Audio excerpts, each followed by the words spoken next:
Este personagem sempre me intrigou. Tendo chegado ao norte do Paraná após fugir de uma condenação à prisão na França, suspeitavam que era, na verdade, um espião infiltrado.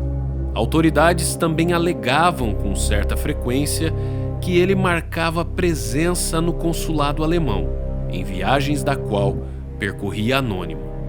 Por sua característica autoritária, criou animosidades por onde passou, especialmente na cidade de Maringá. Depois, abandonando a sua propriedade, percorreu o Brasil e o mundo. Manteve o espírito aventureiro, mesmo que a saúde e a idade não lhe permitissem novas expedições. Intelectual, poliglota e emissário de instituições eclesiásticas, ingressou no monastério e produziu biografias. Controverso, antes disso, ainda participou de um grande esquema que envolvia a lavagem de dinheiro. De forma inédita e a partir de documentos raros, reconstituiremos parte dos caminhos feitos pelo enigmático padre Emil Clemens Scherer. Do local de seu nascimento, sua família, os estudos, missões internacionais, acusações e prisões, a fuga ao Brasil até o seu regresso ao país de origem, onde veio a falecer. A sua longa jornada deixou pistas sobre as relações que a Alemanha nazista estabeleceu com as terras vermelhas do norte do Paraná, consideradas à época novas frentes pioneiras. Esta é uma história pouco conhecida e que propõe grandes conexões entre as memórias locais e os principais eventos do século XX.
Quem passa pela Capela São Bonifácio, tombada como patrimônio histórico pelo município de Maringá e também pelo estado do Paraná, talvez conheça um pouco de sua história.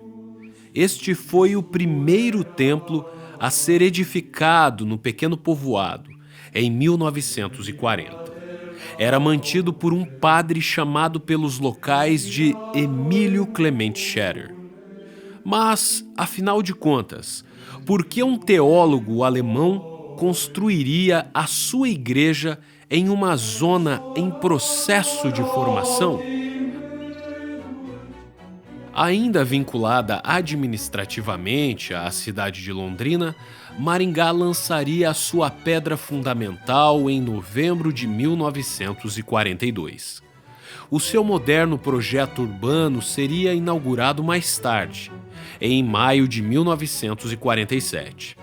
A elevação para município se daria somente no final de 1951, ou seja, em 1940, Maringá era apenas uma acanhada clareira em meio à densa floresta. Por essa razão, a pergunta persiste: como um padre europeu veio parar aqui? Bem, para responder a essa questão, precisamos cruzar o Atlântico, rumo ao Velho Mundo, em busca de informações sobre a vida de Emil Clemens Scherer.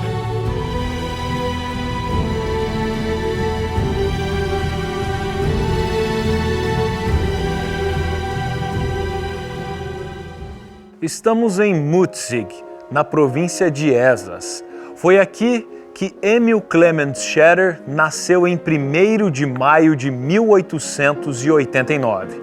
Considerado território alemão na época, esta foi uma região marcada por intensos conflitos. Alsácia-Lorena são duas províncias entre a França e a Alemanha e são disputadas há muitos séculos. De 18 a 40 ficam então na França. Em 40, quando Hitler derrota a França, imediatamente a primeira coisa que ele faz, Alsácia-Lorena volta para a posse da Alemanha. E em 45, quando a Alemanha é derrotada, volta para a posse da França. Por essa razão, Scherer era alemão de nascimento, mas, segundo consta, possuía passaporte francês. Os alemães originários dessa localidade, conhecida como Alsácia, se autodefiniam como alsacianos. O seu pai, Ignaz, era ferreiro ferroviário, importante ofício quando as locomotivas simbolizavam o progresso. A sua mãe, Carolina, era responsável pelos afazeres domésticos. Die Familie Scherer gehört zu den ganz alten Elsässer Familien. Mutzig war eine, wie viele andere Kleinstädte im Elsass, Weinbauern und Handwerker gelebt haben.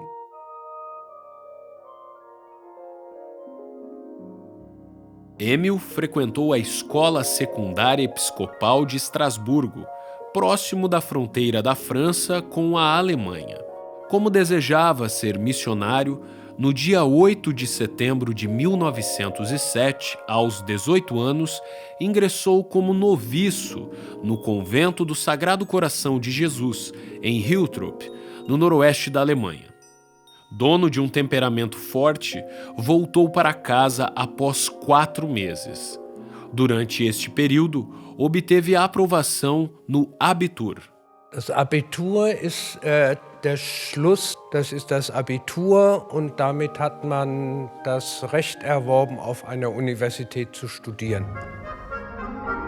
Dès qu'il l'a vu, il fut séduit par ses grands yeux et ses 20 ans. Un beau soir en Alsace au printemps, il s'approcha, elle lui sourit, il l'invita, elle lui dit oui. Un beau soir. Com a qualificação neste exame, Emil iniciou o seminário e, simultaneamente, a Faculdade de Teologia na Universidade de Estrasburgo. Em 1912, empreendeu uma pesquisa com o tema Os Bispos de Estrasburgo na Controvérsia da Investidura. Os resultados serviram de base para o seu doutorado, o qual não conseguiu concluir naquele momento, devido à eclosão da Primeira Guerra Mundial. Em geral, eu vejo a Primeira Guerra como uma guerra, basicamente uma guerra derivada do imperialismo. O nacionalismo foi levado como ideologia, né, foi elevado às alturas no século XIX, início do século XX, todo o continente europeu. Então todo esse caldo acaba levando ao conflito que é a Primeira Guerra Mundial. De maneira excepcional, com apenas 25 anos, Emil foi elevado ao subdiaconato em 4 de agosto de 1914. Já no dia seguinte, às 6 horas da manhã, recebeu a ordenação diaconal e 2 horas depois foi ungido presbítero. O seu acesso à ordem sacra deveria levar meses, mas os interstícios das leis canônicas foram cumpridos em menos de um dia, devido ao conflito bélico que acabara de iniciar. Batalha, inclusive, que Scherer conheceria de perto ao servir o corpo de saúde do exército alemão. O mínimo para a formação de um sacerdote são 7 anos. 4 anos de faculdade de teologia, 3 anos de faculdade de filosofia. Mas podem, a partir de um perigo eminente, ou de morte, ou de guerra, enfim, ele pode ser apressado. Depois, trocando os frontes pelo sacerdócio, em abril de 1917, Scherer se tornou capelão em Bar, uma pequena cidade cerca de 20 quilômetros ao sul de Mutzig, na Baixa Alsácia. Hatte das Ziel, Priester zu werden. Hat ja in Straßburg Theologie studiert, wurde dann wieder befreit und kam dann in den Jahren 1916, 17 wurde er an 2 verschiedenen Stellen Priester im Elsass, im damals noch deutschen Elsass. Enfim, defendida em 1923, a sua tese foi reconhecida como uma importante contribuição para a história da Igreja Alsaciana. Aquela pesquisa que lhe conferiu o título de doutor foi dedicada ao pai, Ignaz. Naquele mesmo ano, Scherer obteve nota máxima no Rigorosum, um exame oral para algumas disciplinas. Foi quando tentou lecionar na Universidade de Bonn, mas o emprego lhe foi negado.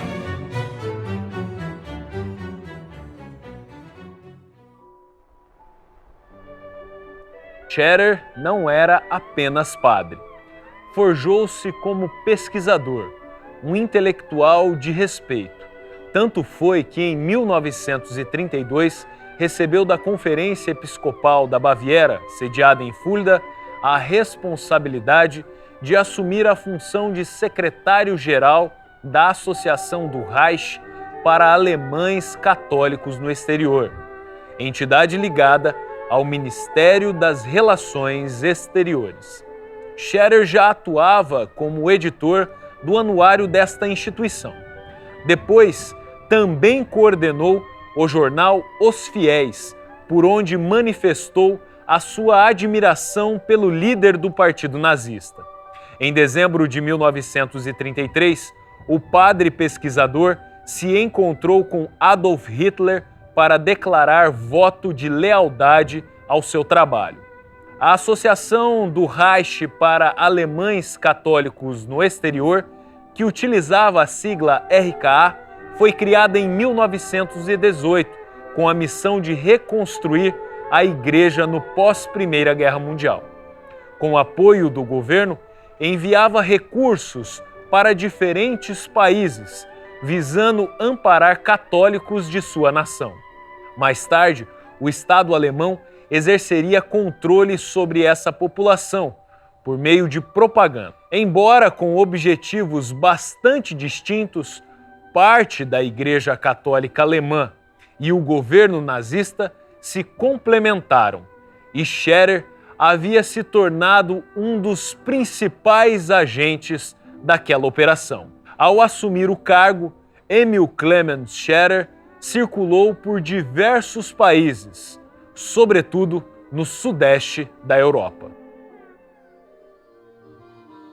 Der Reichsverband der katholischen Auslandsdeutschen war ein Zusammenschluss von vielen Gruppen, die alle im Ausland gearbeitet haben, mit unterschiedlicher Intensität und Verbreitung. Die Funktion war die Verbindung mit der alten Heimat zu halten, zu helfen dass diese Verbindungen, das war seine Aufgabe, ich weiß es.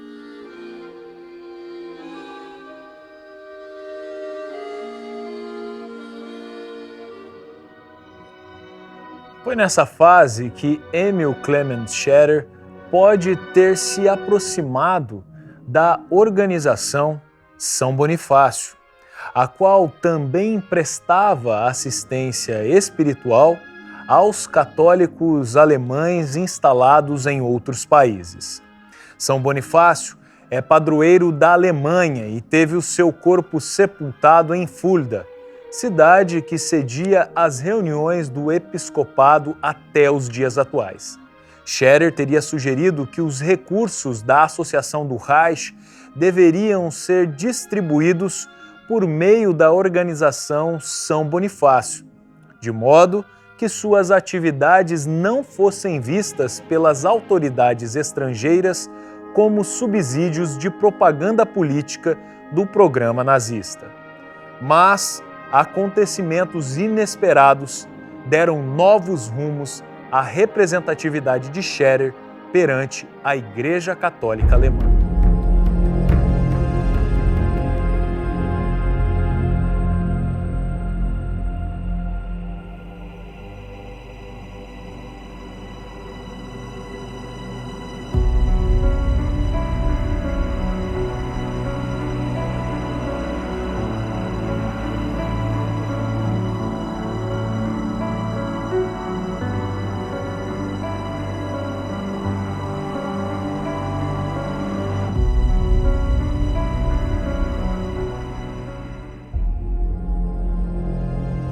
Derrotada, ao final da Primeira Guerra Mundial, a Alemanha enfrentou grave crise econômica e o incentivo à imigração se tornou inevitável.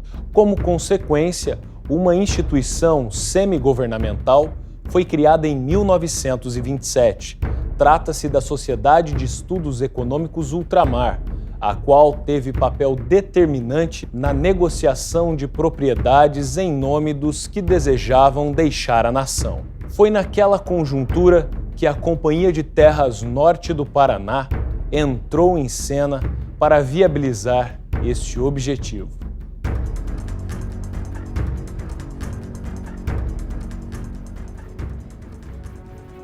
Em abril de 1924, Simon Joseph Fraser, o escocês Lord Lovat, fundou em Londres a Brazil Plantation Syndicate, a qual sedimentou bases para a criação, um ano depois, da Paraná Plantations Limited. Esta, por sua vez, constituiu duas subsidiárias, a Companhia de Terras Norte do Paraná e a Companhia Ferroviária São Paulo-Paraná.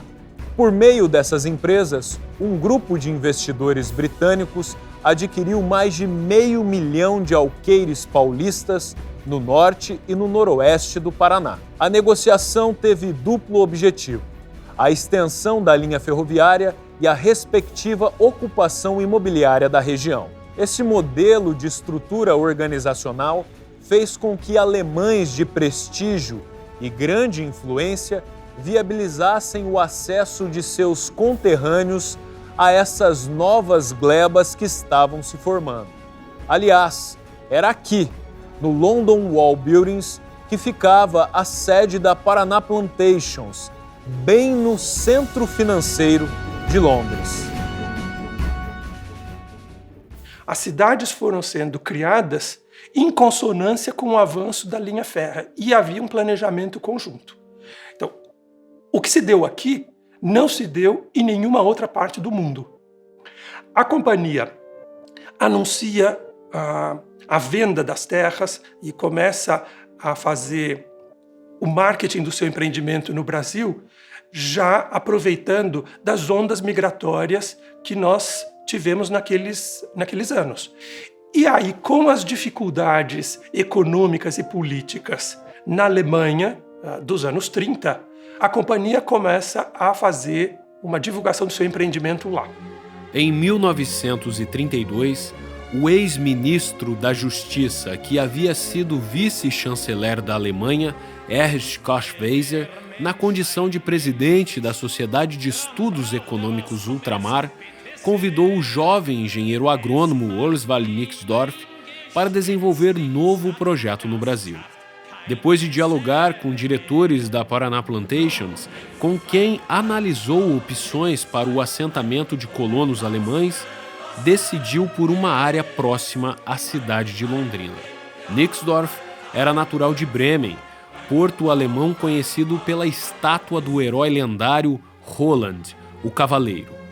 Assim, aquela área em solo paranaense foi denominada de Roland, colônia que mais tarde teria o seu nome adaptado para Rolândia. Na cadeia de cidades planejadas pela companhia, rumo sudoeste, surgiu a colônia Roland, núcleo de lavradores alemães que trouxeram para a região os seus costumes e as suas culturas agrícolas.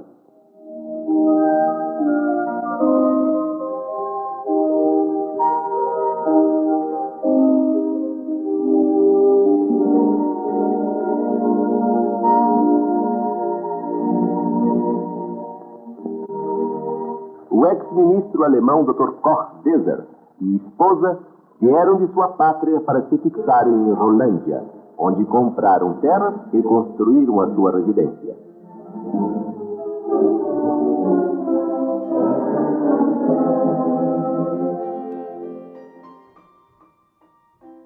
Essa sociedade foi fundada sob tutela de órgãos do Estado. Um dos fundadores foi um homem chamado Hermann von Frieden. Ele foi um funcionário no Ministério do Interior. Ele foi responsável pela seção América do Sul. Ele conversou com Hans Luther. Naquela época, ele foi chanceler do Império Alemão. Foram 10 bancos que contribuíram com financiamento. Foram empresas variadas. Foram também pessoas. Então, eles procuravam parceiros e eles encontraram a Companhia das Terras Norte do Paraná. Mas o trabalho principal da sociedade era o acompanhamento, a coordenação dessa migração. Nesse meio tempo, a situação na Alemanha ganhava novas dimensões, conforme avançava o Partido Nacional Socialista dos Trabalhadores, conhecido como Partido Nazista. Liderados por Adolf Hitler, que chegou ao poder em 1933, as perseguições políticas, religiosas e raciais em terras europeias foi alterando o perfil do imigrante do norte e do noroeste do Paraná. O nazismo demonstrou uma certa força e odeia a esquerda. Então o que a gente faz? A gente dá o poder para esses caras, eles vão limpar o terreno, matar, resolver o problema, e a gente retoma o poder de novo. O problema é que o Hitler não quis sair do poder, ele representava uma mudança autoritária, claro, mas representava uma mudança. Os nazistas chegaram ao governo e eles não gostavam muito dessa imigração de alemães para fora do país. Ao contrário, eles pregaram essa união dos alemães e também os alemães que moravam fora do país deveriam voltar para a Alemanha nazista naquela época. Also dieses Kapitel Drittes Reich ist in Deutschland, aber in vielen Fällen hat die katholische Kirche dieses Nationalbewusstsein befürwortet. Scherer ist dem Nazis wie viele andere auch nahe gekommen, weil sie es mussten, aber ich glaube, er hat diese Verbindung zum Nazismus versucht, in seinem Sinne zu gestalten, zum Vorteil seiner Kirche, zum Vorteil seines Amtes, zum Vorteil der Gläubigen.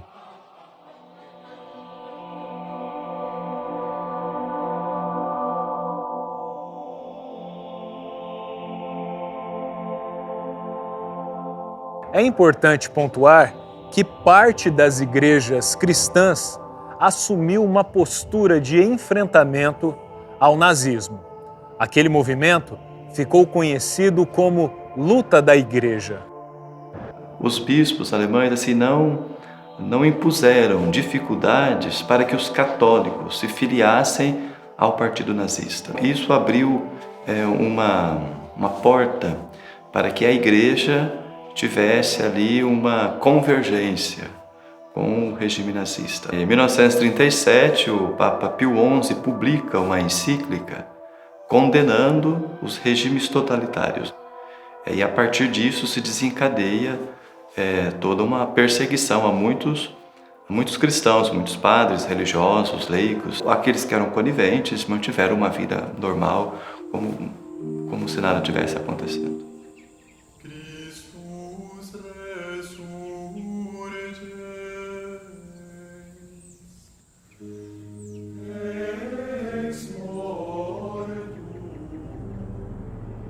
Perante ao risco da evasão de divisas, o governo nazista impôs restrições à saída de capitais do país.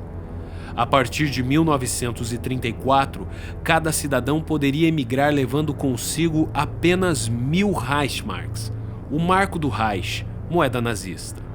Com a imposição, o modelo da velha permuta foi reinventado. Conhecida como Operação Triangular, funcionava da seguinte forma: por meio de uma engenharia financeira criada por agentes privados, de forma lícita e permitida pelo Estado, quem quisesse deixar a Alemanha e pudesse carregar algum recurso financeiro antes da partida, adquiria títulos ferroviários das indústrias nazistas. Ao desembarcar no Brasil, estes papéis eram trocados por lotes distribuídos pelas propriedades da Companhia de Terras Norte do Paraná. Além de permitir a vinda de alemães, teria sido dessa forma que a colonizadora expandiu as linhas do trecho ferroviário dessa região.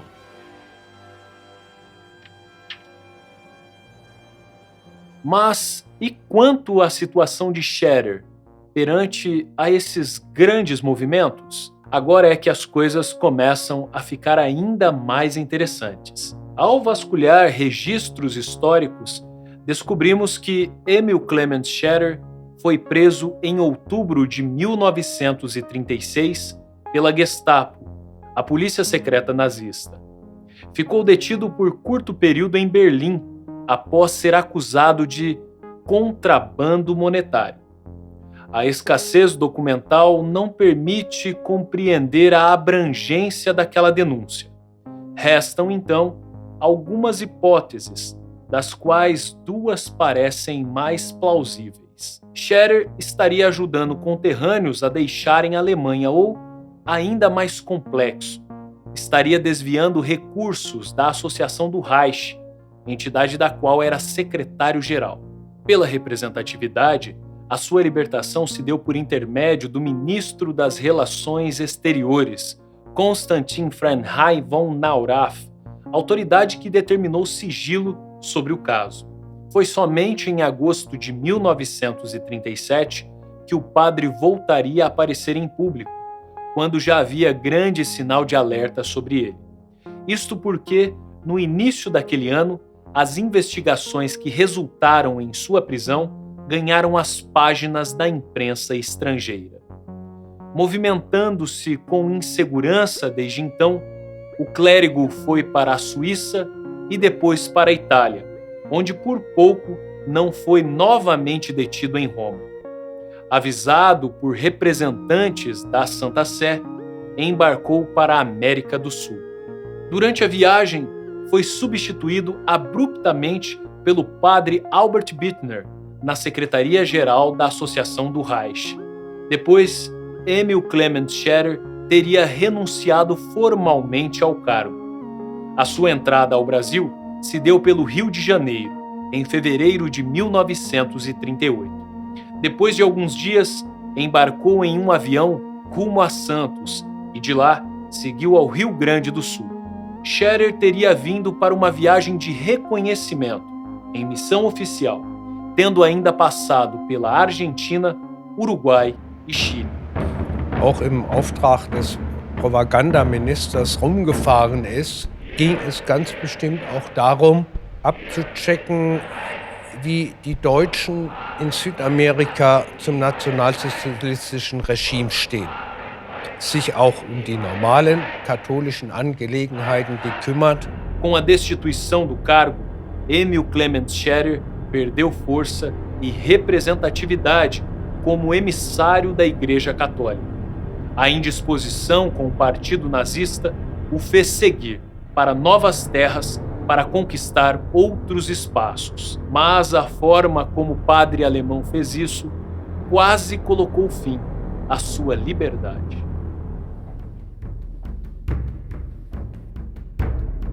Logo depois da viagem à América do Sul, Scherer retornou à Europa e esteve próximo ao suíço Aydin Wild, que era advogado, espião e agitador político.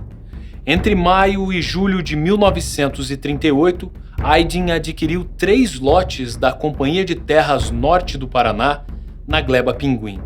Ao todo foram 230 alqueires situados na ainda incipiente cidade de Maringá. Aquela compra foi liquidada por meio da Operação Triangular. Em setembro daquele mesmo ano, esses lotes foram transferidos a Emil Clement Scherer, personagem que sofreria um revés definitivo no Velho Mundo. No dia 8 de novembro, uma batida descobriu 25 mil francos suíços em barras de ouro na residência de Aydin Wild, que alegou ter sido apenas um fiel depositário do padre. Novamente detido, mas julgado dessa vez em Colmar, na França, Scherer foi condenado a cumprir uma longa pena na prisão. Naquele ponto, não havia escapatória. Pediu refúgio e se mudou para o interior do Brasil. Embora tivesse sido preso em outra oportunidade, Aydin Wild passou ileso daquela acusação.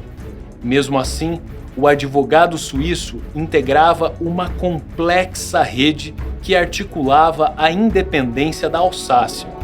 Scherer parecia fazer parte deste grupo que era liderado por Robert Ernest, um líder estratégico da Alemanha nazista. Com muitos recursos à disposição, os autonomistas, denominação daqueles que buscavam a reintegração da Alsácia ao território alemão, investiam em projetos políticos e religiosos nesta região. Also die Inhaftierung von Emil Clement Scherer und von anderen Geistlichen hängt nach staatliche Gelder ins Ausland gebracht haben, um eben das deutsche, das nationalsozialistische, aber auch das katholische zu unterstützen.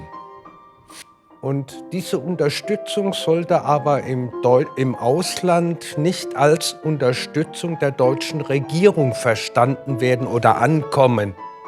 Sie haben gegen die Devisenbestimmungen verstoßen.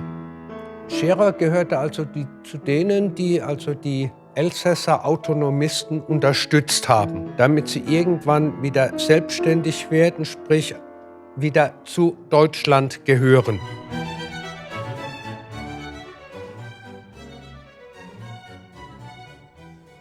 Os documentos disponíveis não são conclusivos, mas indicam caminhos bastante instigantes a partir deste ponto de virada.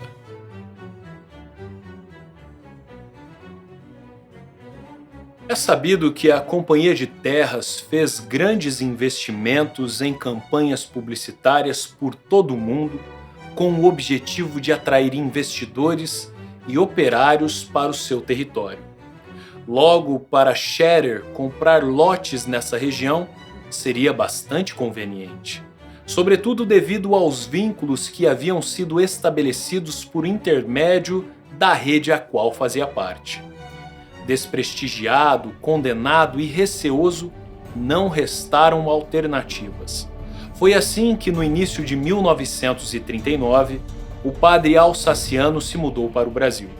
Suspeita-se que antes de se instalar em Maringá, passou certo período em Rolândia, onde teria sido recebido pelo conterrâneo Johannes Schauff, ex-político com quem já havia tido contato na Itália durante missões eclesiásticas. No norte do Paraná, Schauff havia criado um centro de adaptação para jovens católicos. Comercializando lotes para a Companhia de Terras, intermediou a vinda de mais de 70 famílias para o Brasil. Rolândia era uma referência dos alemães na região. Scherer ele tinha ali muitos amigos, entre eles o Sr. Guilherme Meyer, da Casa Guilherme. Dizia que o padre era muito atencioso, muito educado, era um homem fino e gostava de coisas boas, e que ele tinha uma adega maravilhosa, onde tinha uma coleção de vinhos muito grande.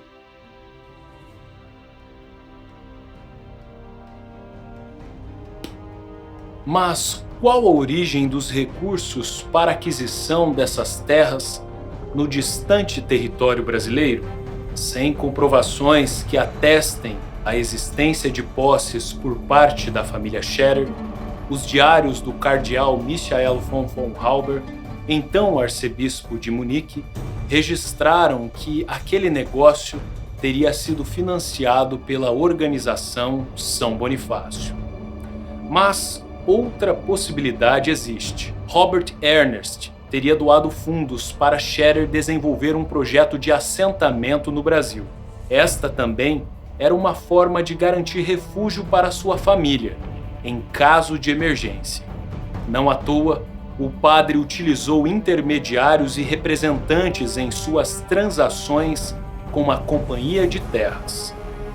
A rede de confiança que Emil Clemens Scherer havia se vinculado na Europa foi expandida para o interior do Paraná. Superada essa complexa etapa, qual teria sido então a influência deste padre em Maringá? Para continuar essa investigação, é preciso voltar para onde a nossa história começou.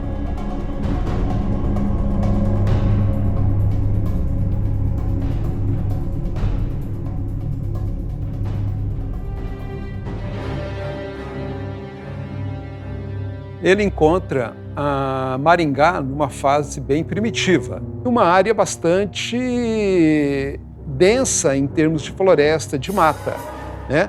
Daí a sua grande importância de ser um pioneiro de primeiríssima ordem, de primeiríssima hora, né? Ele é, então, uma pessoa que vai, além de exercer as funções eclesiásticas, também ser um empresário rural.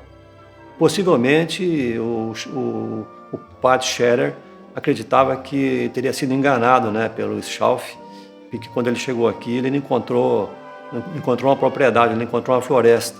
Ele não tinha outra alternativa a não ser viabilizar a fazenda dele, né? Ele era uma pessoa cosmopolita, um poliglota, ele tinha muitos livros, uma biblioteca, uma radiola com bastante discos, gostava muito de música clássica.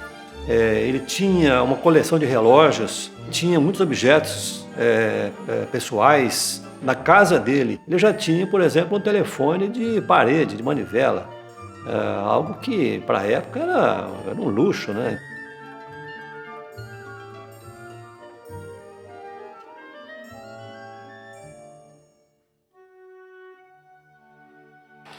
Em 25 de janeiro de 1940, Emil Clemens Scherer, que ficaria conhecido em solo maringaense como Emílio Clemente Scherer, obteve licença para construir uma capela em sua propriedade. A liberação foi expedida pela paróquia de Londrina, município ao qual o então patrimônio de Maringá estava vinculado. As obras foram iniciadas no ano anterior e o pequeno templo foi concebido como Oratorium Semiplicum, denominação criada no final do século XIX para capelas privadas erguidas em benefício de uma comunidade. Um mês mais tarde, o próprio padre Scherer foi quem benzeu esta estrutura, dando início aos trabalhos eclesiásticos não só em suas terras, mas também em toda a cidade que estava se formando. Naquele momento, a sua fazenda e a capela foram batizadas com o nome de São Bonifácio. Foi a única referência religiosa da região toda. Então, a própria Companhia de Terras tinha interesse que essa igreja realmente se tornasse uma referência na época, para evitar a terra sem lei, né? Mas ele seria um pacificador, né? Seria um padre no meio de um bang-bang, né? Não tinha delegado, não era nem cidade, né? O povoado era violento, né? Quem idealizou foi o Padre Emílio. Mas quem constrói, quem bota a mão na obra ali, é um russo chamado Herbert Krause. Mas é o tempo suficiente de erguer a Capela São Bonifácio, que tem uma importância enorme. Às vezes até mais do que espiritual, religiosa, mas enquanto um ponto de referência, porque ali há relatos de paradas de ônibus. A existência dela começa a ser propagandeada e as pessoas afluíam para lá, em missas, batismos, casamentos. Só que havia uma limitação. Era uma área de difícil acesso.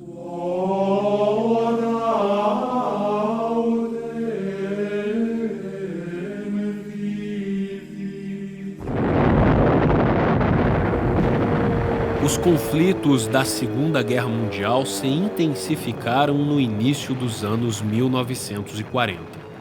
Como consequência, alemães refugiados sofriam os reflexos, e Scherer não passou ileso. Suspeitando ser um espião da Aliança do Eixo, a polícia de Londrina enviou uma diligência até a sua propriedade.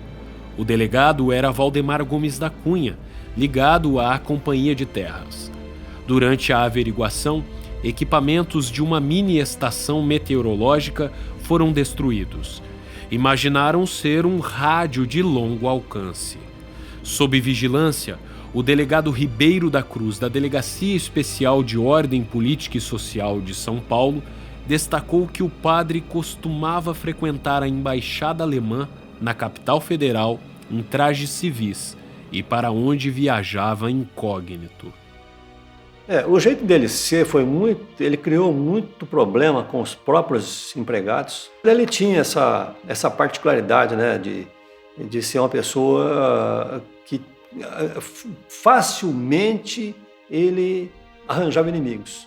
Então, o Padre Emílio, ele tinha esse lado dele, um temperamento dificílimo, uma pessoa muito sistemática, complicada, grosseira muitas vezes, mas ele tinha também os seus admiradores. Distante quase 10 quilômetros da fazenda São Bonifácio, a colonizadora fez o lançamento da pedra fundamental da futura cidade de Maringá em novembro de 1942. A partir daquela formalidade, o núcleo ganhou mais e mais estabelecimentos e a circulação de novos habitantes se intensificou. Porém, em períodos chuvosos, se tornou ainda mais complicado chegar até a capela construída por Scherer. Em 1943, Scherer fez contato com a Congregação dos Padres Palotinos e fechou acordo para instalarem um convento em sua propriedade. O padre Xavier Faz foi nomeado mestre dos noviços, enquanto o padre Max Clay assumiu a função de reitor e administrador dessa instituição. Em março do ano seguinte, o padre Clay teve negado pela polícia o salvo-conduto para uma viagem a São Paulo. Aquele era um documento exigido para o trânsito de italianos, japoneses, alemães e outros estrangeiros em solo brasileiro, devido à situação de guerra. A desconfiança pairava sobre o noviciato por conta de Scherer. Foi por isso que os seus responsáveis decidiram levar essa instituição para o Seminário de Londrina, cidade que teve Carlos Probst como um dos primeiros padres palotinos. Com a quebra do acordo, Emil Clemens Scherer iniciou uma dura etapa para converter a sua fazenda em um centro de vida monástica. Valendo-se da origem alemã de boa parte dos beneditinos instalados no Brasil, buscou contato com mosteiros de São Paulo, de Sorocaba e de Santos.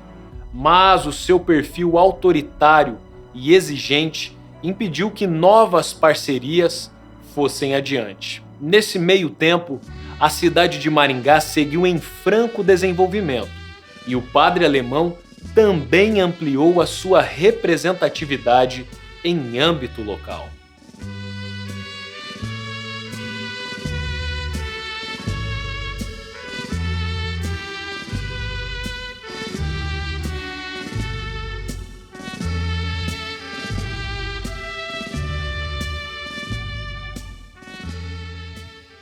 O Scherer ele era muito bem relacionado com os comerciantes, as casas comerciais, a Casa Napoleão, Casa Planeta.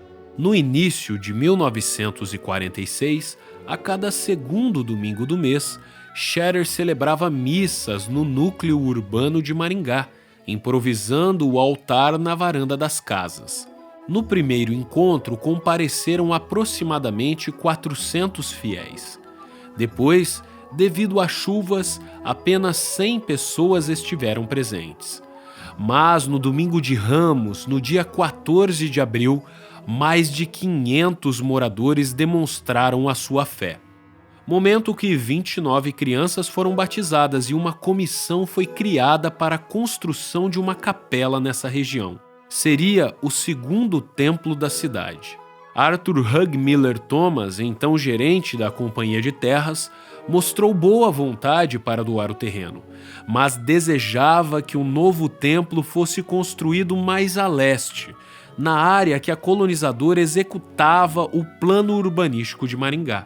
Independente a essa exigência, a comissão decidiu mantê-lo no núcleo que já estava consolidado. Dessa forma, a sua pedra e o seu cruzeiro foram lançados.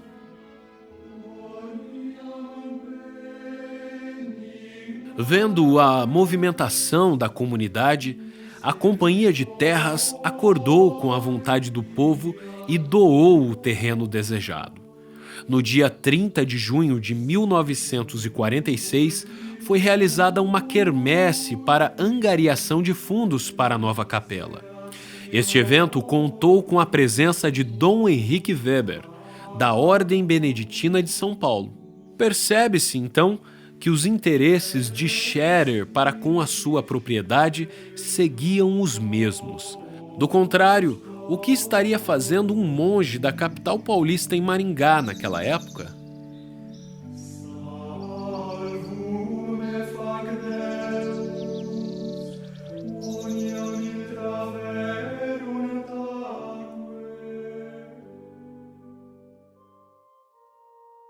Dois projetos para a nova capela foram desenhados, um pelo arquiteto Omar Rupp, de Londrina, e outro pelo Ginásio Cristo Rei, de Jacarezinho. Um deles, não se sabe qual, foi selecionado e aprovado pelo prefeito de Apucarana, município que Maringá estava vinculada administrativamente. Em 10 de setembro de 1946, começou a limpeza do terreno. No dia 3 de outubro, o pedreiro Fioravante Bussolin deu início à construção. Scherer tratou de contratar os carpinteiros Vicente e João D'Agostini. Nós fizemos a capela todinha, fizemos banco, o banco tudo até hoje é daquela época, né? Aquela obra provaria a fé dos cristãos. Além de chuvas que atrasaram a sua entrega, nuvens de gafanhotos invadiram Maringá no dia 23 de outubro de 1946. Levantaram voo, mas em 12 de novembro, os seus ovos eclodiram e nova peste se espalhou pela cidade. Falaram nu porque havia uma escuridão de gafanhoto. A lavoura que eles passavam, não ficava nada, comia tudo. Superados os desafios, durante o domingo da Paixão de Cristo de 1947, em um altar provisório sobre a estrutura inacabada, a capela celebrou a sua primeira missa. O templo foi então nomeado de Santa Cruz.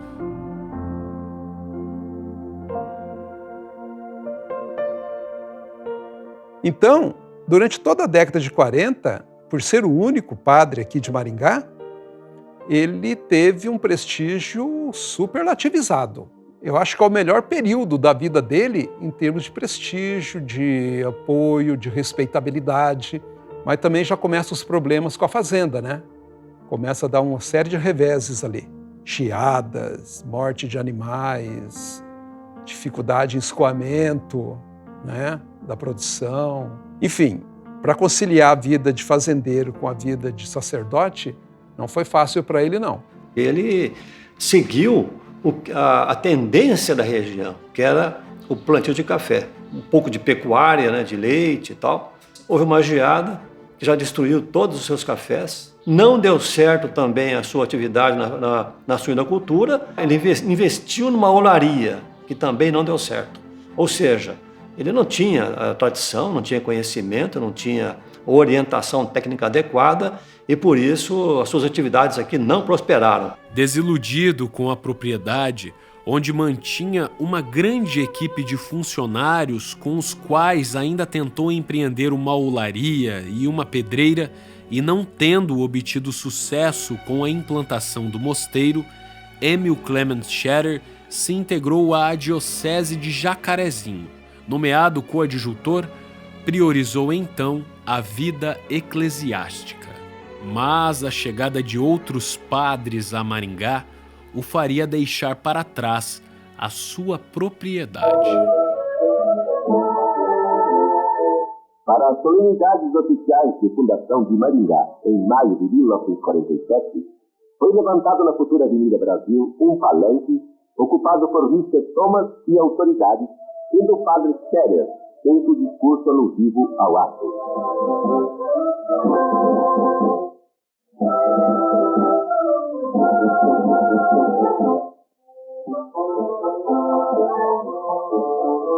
O hasteamento da bandeira brasileira marcou o ponto alto da solenidade.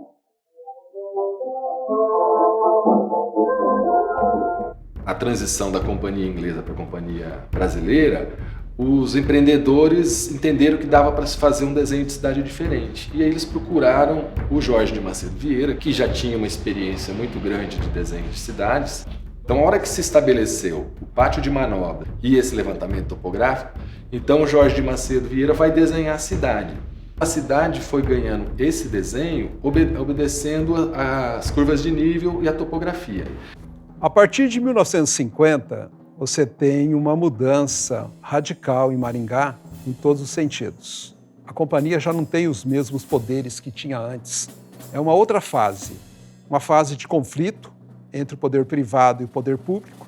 A igreja se inserindo nesse meio de uma maneira para garantir o quinhão dela. Vários sacerdotes começam a vir para cá e o padre Emílio, ele declina cada vez mais.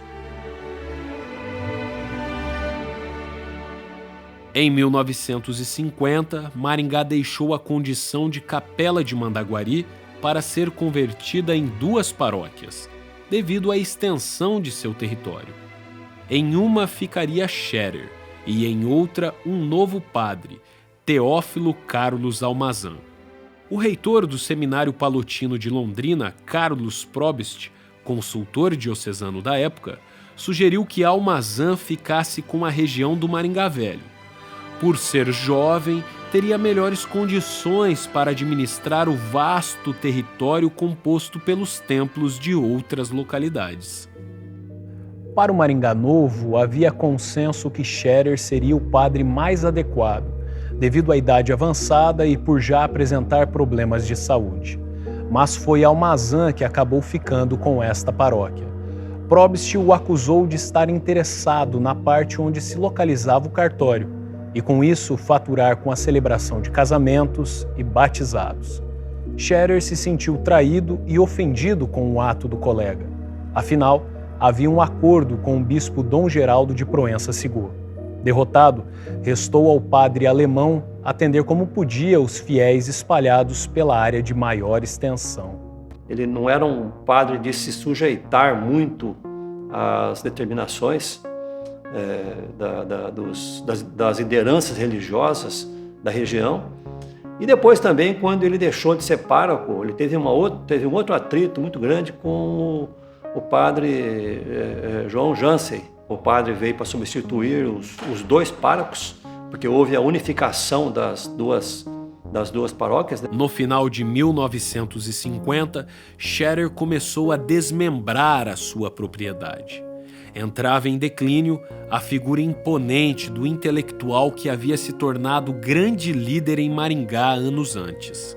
Colecionando fracassos no mundo dos negócios, o padre também carregava consigo a desconfiança de autoridades e a sua complicada personalidade autoritária. Das mit dem Papst von Maringá, das soll wohl bedeuten, dass dort der absolute Herrscher war. Es hatte niemand sonst etwas zu sagen. Es war so gemacht, wie es gesagt hat. War der Chef, der Boss. Não havia mais espaço para o padre em Maringá. Em 1954, as suas terras foram, enfim, negociadas com a Sociedade do Apostolado Católico, dos mesmos padres palotinos. Foi uma doação, com um título legítimo de posse, em troca de uma pensão vitalícia de 2.000 marcos alemães. Foi quando o padre Felipe Roberg, representante daquela instituição, se tornou responsável por esta propriedade. Com escritura lavrada em 7 de outubro daquele mesmo ano, Emil Clemens Scherer se despediu de Maringá. Foram 15 anos dedicados a esta zona pioneira.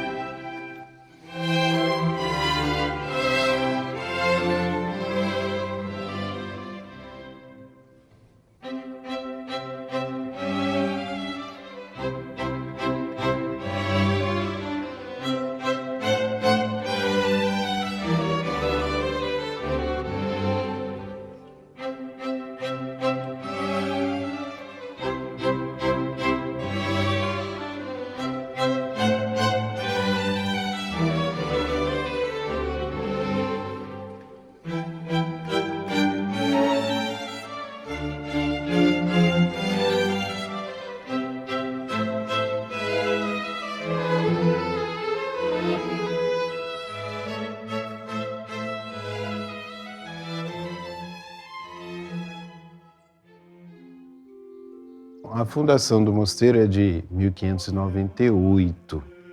Foi a última das abadias, o último dos mosteiros fundados no Brasil. O mosteiro ele ajudou a construção da cidade de São Paulo. O padre Scherer ele nunca chegou a ser noviço aqui dentro da comunidade. Ele foi um postulante. Ele fica aqui por São Paulo. E nesse processo, ele conhece o mosteiro e conhece principalmente os monges da casa, que ainda nesse período, nos anos 50, a grande maioria da comunidade é alemã. Era um homem, assim, irrequieto em si mesmo, né? Então isso impediu que ele fosse aceito dentro da comunidade.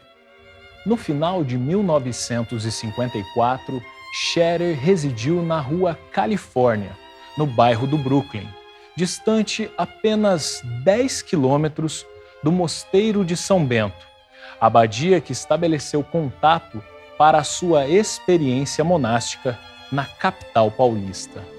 Ele fez daquele convento lá uma ponte para retornar para a Alemanha. Foi deste local que, em 3 de outubro de 1956, Emil Clemens Scherer retornou ao seu país natal para se estabelecer em definitivo na Abadia Beneditina de Metten, na fronteira da Floresta da Baviera com o Vale do Danúbio.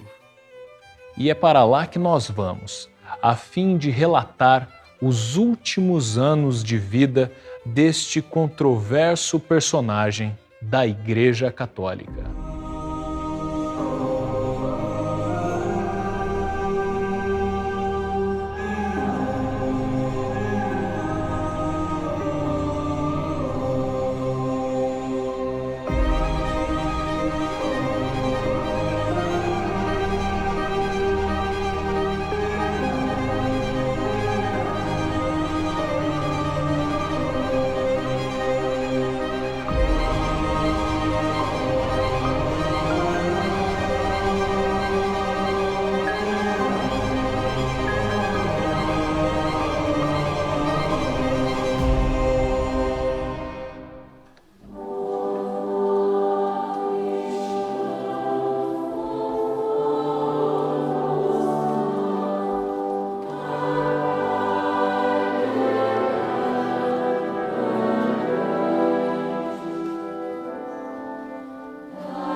Aceito como oblato beneditino na abadia de Metten, Scherer ingressou na nova profissão religiosa em março de 1958. Segundo a tradição da ordem, assumiu o nome monástico de Michael, em homenagem a Michael Cruz, figura beneditina marcante no Brasil, cuja vida o padre alsaciano registraria em livro. Simultaneamente, muitos de seus artigos, então assinados como Michael Emil Scherer, foram veiculados em periódicos alemães e brasileiros. Nessa fase, também deu início à produção de obras biográficas. Ele se interessa bastante por escrever 2 textos que são importantes para nós. Um é sobre a própria história de Dom Abade Dom Miguel Cruz e também a história de Dom Gerard von Kallun. Existem alguns problemas que, por exemplo, quando ele confecciona o texto sobre a história de Dom Miguel Cruz, ele empresta muitos documentos do arquivo. E o que a comunidade diz é que esses documentos nunca mais retornaram ao arquivo. O padre Scherer é acusado de ser muito parcial, muito favorável a Dom Miguel Cruz. E quando ele escreve o texto sobre Dom Gerard von Kallun, ele é um pouco mais amargo, porque os dois eram realmente as grandes figuras dessa restauração. E, de certa forma, eles tinham contradições, eles tinham contraposições um com o outro.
Scherer podia sair quando desejasse da abadia.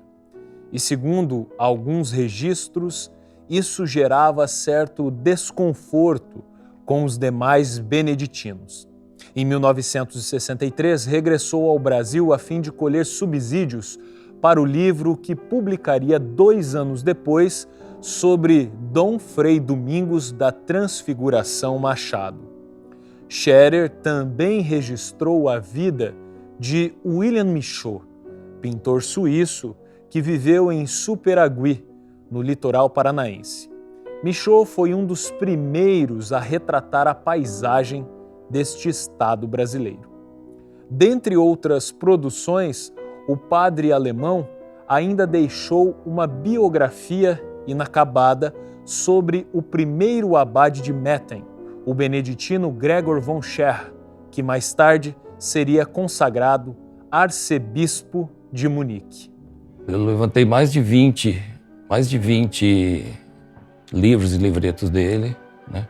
Fora arquivos em revistas, tanto no Brasil como na Alemanha. Além de outras coisas, ele foi um grande biógrafo da Igreja Católica, né?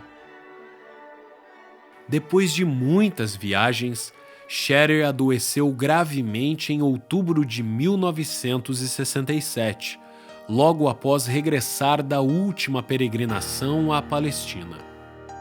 Em maio de 1968, escreveu uma carta emocionada que endereçou ao amigo de Maringá, Ângelo Planas. O documento registrou a falta que o padre sentia de sua propriedade, a Fazenda São Bonifácio, onde edificou a primeira capela da cidade.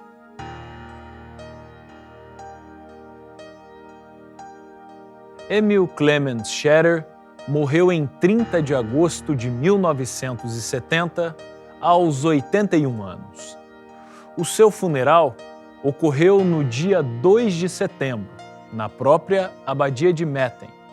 A cerimônia foi feita pelo abade Paul Augustin Meyer.